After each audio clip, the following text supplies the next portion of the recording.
Hi everyone, this video is about Prismarin, which structures you should invest in PvP in order to make the best out of the game and have the higher chance to win.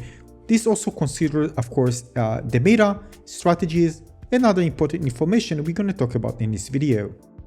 Now, whether you play 4 versus 4 or 2 versus 2, the most important thing is to note that you need to have a strategy ahead of time. You need to have a winning condition, and then you create the structures based on that pathing to the winning condition. For example, when I start playing, I tell to myself, well, I want to win with a redstone launcher. Right? So if I do that, I will build towards that.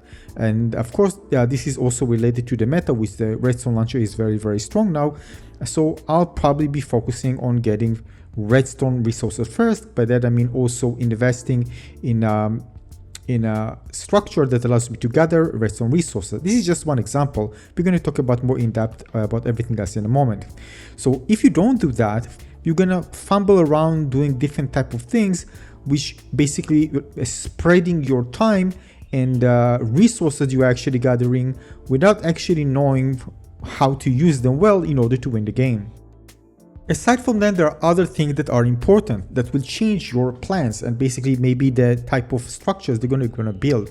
First of all, the topography of the map, the biome, how they spread. There are resources that you need are close to you, further away from you, because each time you need to go, you're going to spend time. So maybe you're going to change your plan and decide to go with a different strategy of resources that are actually close to you and take advantage of that. Sometimes again, when it's not successful, you need to go again. You're spending valuable time, you and your teammates. Regarding topography, for example, sometimes maybe you have a mountain and you need to make sure that you secure that place, and you need to spend resources and different structure that will help you protect that specific area that is more vulnerable to attacks. It might not be early on, but probably close to mid-game, it can be a big problem. Now, of course, it also depends on your role, if you're an attacker or defending or one who actually is building, but you always need to pay attention of what your other teams are doing, especially considering the fact that if you play with randoms, players will just go and do different type of things. Now, enemy progression, for example, very important. For example, this is also related to the biome spread as well, because if enemies, for example, have redstone very close to them and you don't, they'll be able to, well, get more resources fast in order to craft, for example, the redstone launcher. And basically you are in a disadvantage in that aspect unless you do something and create some kind of option to secure that area near their base if they have redstone for basically creating a redstone launcher. Otherwise, you need to maybe change plans if it doesn't work, or if they're kind of very aggressive in protecting this biome, and find out different strategies that will change, of course, the structures that you're going to build.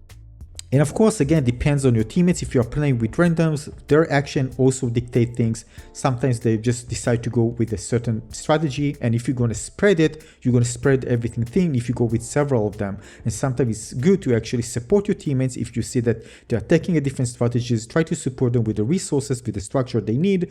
So again, it's very important, especially as a defender or staying at the base, to push the structure needed based on, well, what the team is communicating with, or if they don't communicate, what they're actually doing.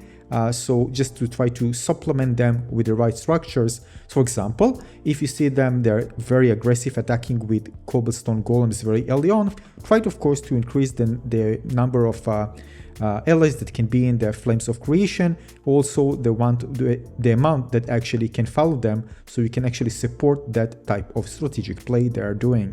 So for example, you can see whether they're harassing the opponent, they're trying to breach, they're trying to attack the base, they're trying to attack the upgrades, they're more defending against attacks. Basically, they are reacting to some kind of strategies that the opponent is doing. Always try to, if you're creating structures, to try to help them out and support them. If you try to support several of them, you might again spread things thin, and basically they won't be able to achieve their goals, none of them.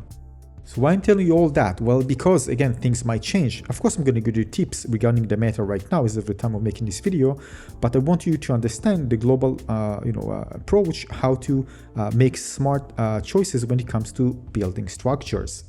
All right, the first most important thing, of course, well, is the improvement hub. Well, you basically need to create it in order to be able to start building improvements. All right, so yeah, if you are new to the game, this one first needs to be built, but it doesn't cost Prismarin.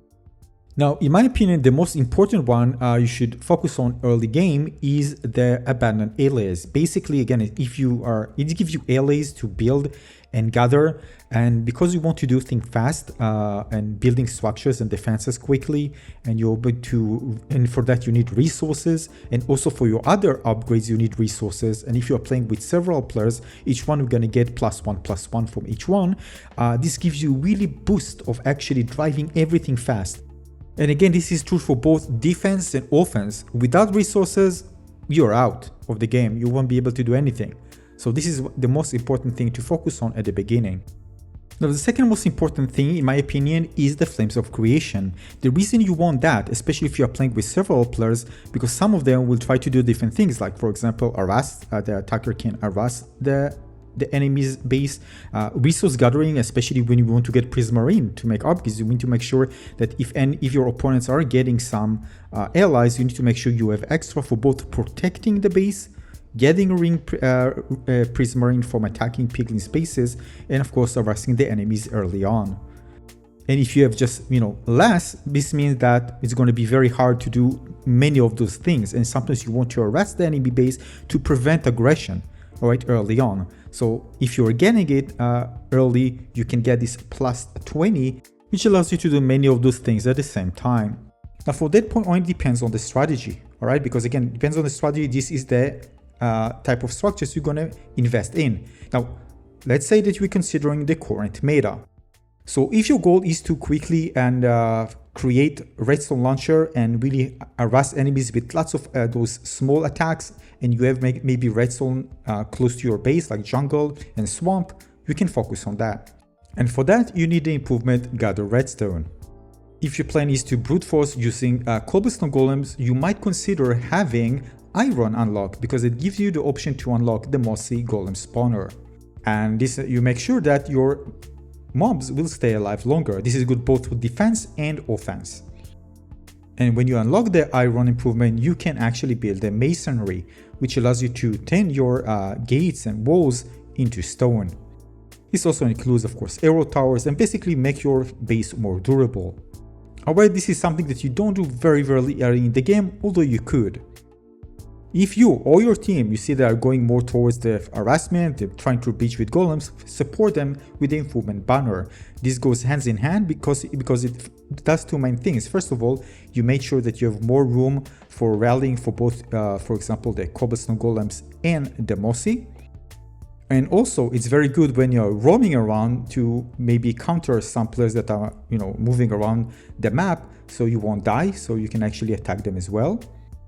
But keep in mind, if you are put the spawner near the enemy's base, you don't actually need to rally all of them. You can just command from the spot and let them charge to a specific place. And you will actually do this with all the minions that are actually around you inside the radius, inside the circle. You don't actually need to rally them beforehand to command them.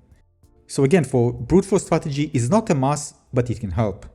Now, because Mosses are so important, if you're already going with iron, you also have the advantage of spawning the greenstone golem, which can actually disrupt enemies attacking the base by stunning them.